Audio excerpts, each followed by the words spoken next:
Case में जो एकनाथ शिंदे की तरफ से महाराष्ट्र की पूरी राजनीति के लिए अहम केस होने वाला है, उसकी सुनवाई सुप्रीम कोर्ट में शुरू हो गई है।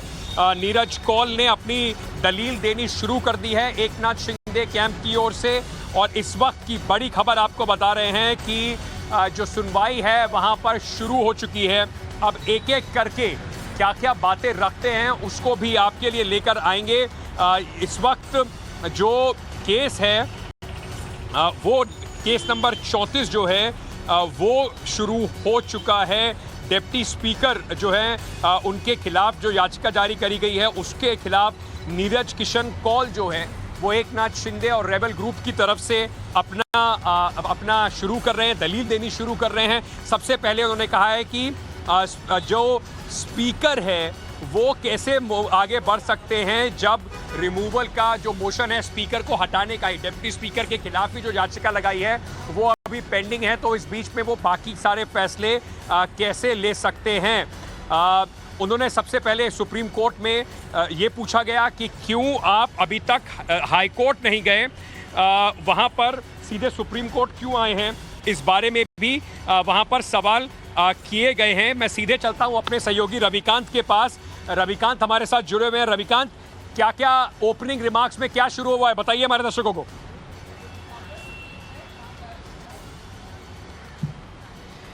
देखिए अंकित, सबसे पहले जो है ये कहा गया है कि आखिरकार शिंदे कैंप के लॉयर को कि आखिरकार आपने हाई कोर्ट का रुख क्यों नहीं किया, आप सीधे सुप्रीम कोर्ट क्यों आए, और जो डिस्क्वालिफिकेशन की जो प्रक्रिया है उस पर रोक लगाने के लिए आपने हाई कोर्ट का रुख क्यों नहीं किया। चूँकि सुनवाई अंकित प्रारंभ हो चुकी है और एक एक करके जो पॉइंटर्स हैं वो आ रहे हैं और वो हम अपने दर्शकों के साथ साझा करेंगे। ये भी कहा गया है कि डिप्टी स्पीकर जो है वो डिस्क्वालिफिकेशन की जो प्रोसीडिंग्स है उसको किस आधार पर आप लोग कह रहे हैं कि उसको आगे ना बढ़ाया जाए। तो फिलहाल सुनवाई जो है अंकित प्रारंभ हो गई है और एक एक करके जो दलीलें रखी जा रही हैं चलिए और थोड़ा बता देते हैं और थोड़ा बता देते हैं कि क्या क्या इस वक्त अंदर हो रहा है।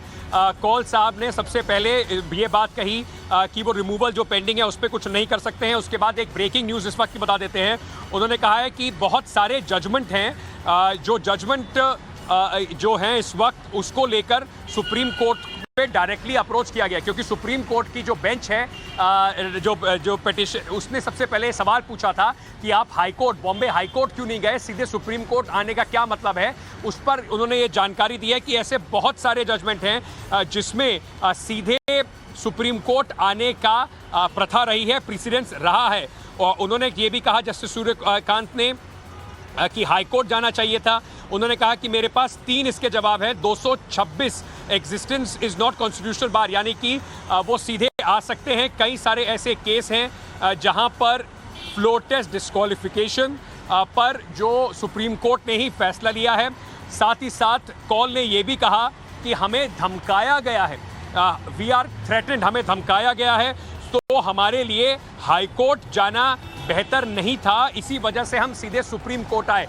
अहम ब्रेकिंग न्यूज़ इस वक्त आपको दे देते हैं। जो एकनाथ शिंदे गुट के वकील हैं उन्होंने कहा कि उन्हें धमकियां दी जा रही थी, इसी वजह से वो सीधे सुप्रीम कोर्ट की तरफ उन्होंने रुख किया, हाई कोर्ट नहीं गए। कई सारे ऐसे केस हैं जहां पर सीधे सुप्रीम कोर्ट में सुनवाई हुई है। साथ ही साथ उन्होंने ये भी कहा कि बहुत सारे ऐसे केस हैं जिसमें फ्लोर टेस्ट और डिस्क्वालिफिकेशन को लेकर सुप्रीम कोर्ट में सीधे सुनवाई का प्रावधान है। तो रविकांत हमारे पास इस वक्त जुड़े हुए। रविकांत, बताते दर्शकों को बताते रहिए, अंदर बहुत महत्वपूर्ण बात कही गई, सीधे सीधे कहा गया कि हमें धमकाया गया, इस वजह से हमारे लिए हाई कोर्ट जाने का रास्ते से उचित था कि हम सुप्रीम कोर्ट पहुंचे। बिल्कुल अंकित, 2 महत्वपूर्ण बातें निकलकर सामने आई हैं। कहा यह गया है कि जब तक उपसभापति को हटाने के प्रस्ताव पर फैसला नहीं हो जाता है, यानी उनके खिलाफ खुद का नो कॉन्फिडेंस मोशन मूव किया गया है, ऐसे में वो विधायकों को अयोग्य ठहराने की जो कार्रवाई है उसको आगे नहीं बढ़ा सकते हैं और इसके लिए तमाम जो दलीलें रखी गई हैं। इसके साथ ही कोर्ट रूम को ये भी बताया गया है कि जिस तरीके का माहौल बनाया गया है और ये कहा जा रहा है कि 40 डेड बॉडी वहाँ से वापस आएगी, तो एक तरीके से विधायकों को धमका भटकाया जा रहा है, ये तमाम बातें जो है कोर्ट रूम को बताई जा रही हैं, जजेस के सामने रखी जा रही हैं। और इसके साथ ही जो मेन पॉइंट रखा गया है उसमें यही दलील बार बार शिंदे कैंप के वकील के द्वारा दी जा रही है कि जब no confidence motion already move है डिप्टी स्पीकर के खिलाफ, उस पर जब तक फैसला नहीं होता है वो विधायकों को अयोग्य करने की जो कार्रवाई है उस पर आगे नहीं बढ़ सकते हैं।